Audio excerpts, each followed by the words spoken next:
Something about Alaska's Resurrection Bay this time of year looks warm. And if someone said the icy water from Resurrection Bay could be used to heat the Alaska SeaLife Center, one of Seward's largest facilities, all winter long, well, you'd probably call that person crazy.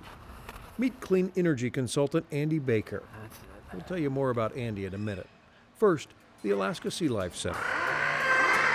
It's Alaska's only public aquarium and ocean wildlife rescue center. From seabirds to sea lions, people come to learn and enjoy. Scientists come to study. With more than 80 year-round staff and 25 seasonal staff, it's Seward's largest private employer. Built in 1995, it's 4 stories tall and 120,000 square feet, a beast to keep warm in the chilly Alaska winter, to the tune of 500 gallons of heating oil on the coldest days, about $2,000 a day at current oil prices. It's amazing how much fuel and electricity it takes to run an aquarium. You have pumps running 24/7. Until a few years ago, we were probably spending $1 million a year on utilities at the center. In 2008, when oil prices reached record heights, the SeaLife Center knew something had to be done to control their runaway heating costs. Research led them to the seemingly preposterous idea of capturing heat from seawater. If you fell into Resurrection Bay, you would be a victim of hypothermia in a matter of minutes. Could you really heat the SeaLife Center with this frigid water? Mechanical room, that's what we're going to. Enter Andy Baker. So we brought in Andy Baker with Your Clean Energy and did a little study with Andy, and Andy basically determined that it was economically viable to do such a project here. That gave us the ability then to go after funding. As a result of the evaluation by Your Clean Energy, the SeaLife Center was awarded a total of $713,000 in federal and state funding.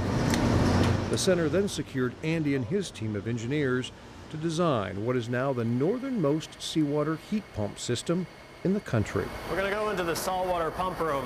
That's where the whole system starts, just in here. The SeaLife Center had 2 major advantages. First, they already pump thousands of gallons a minute of seawater into the facility. Second, this guy, John Underwood, the man who controls the maze of pipes in the center's basement. We have a large version over there, but they're actually stacked vertically. He could install the state-of-the-art heat pump equipment, circulation pumps, and long runs of piping. In the dead of winter, the seawater comes into the building at less than 40 degrees Fahrenheit. Its first stop is here, a high-volume titanium plate heat exchanger where the seawater flow meets a mixture of water and glycol. So we're chilling the ocean water by about 3 degrees, and we're warming up our glycol loop by up to 8 degrees. And this is where we have the heat transfer from the ocean water into the heat pump system. The chilled seawater goes back into the bay, while the glycol mixture goes on to 2 massive heat pumps.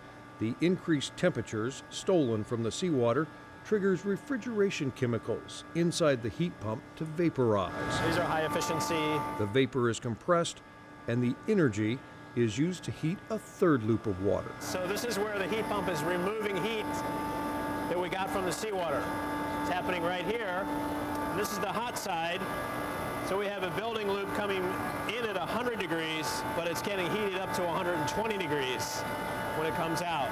So this is where the magic of lifting the heat is happening. The 120-degree water is then pumped through the facility to be used for space heating via rooftop air handlers and for preheating domestic hot water.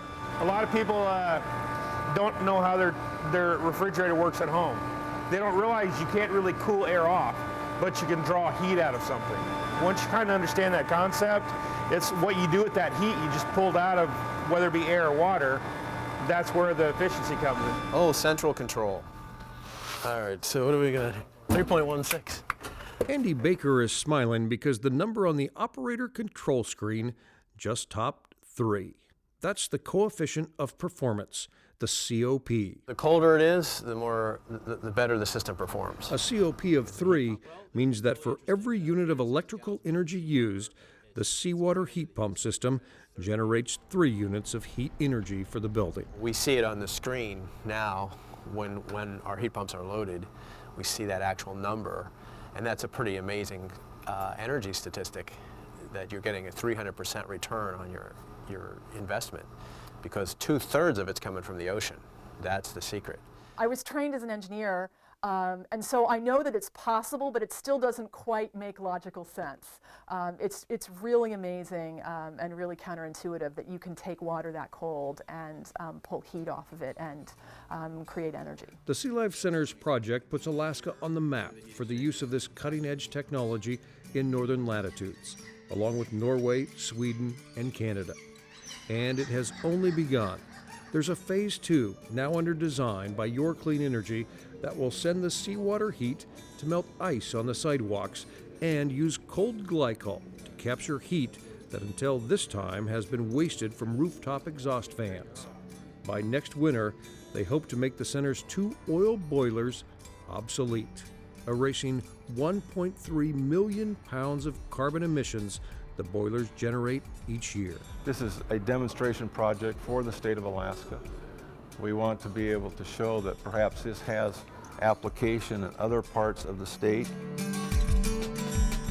The SeaLife Center saved $15,000 a month during the coldest days of winter, saving money and reducing emissions. A win-win. And it's giving folks in Seward a new perspective on their beloved Resurrection Bay. Maybe those waters aren't so cold after all.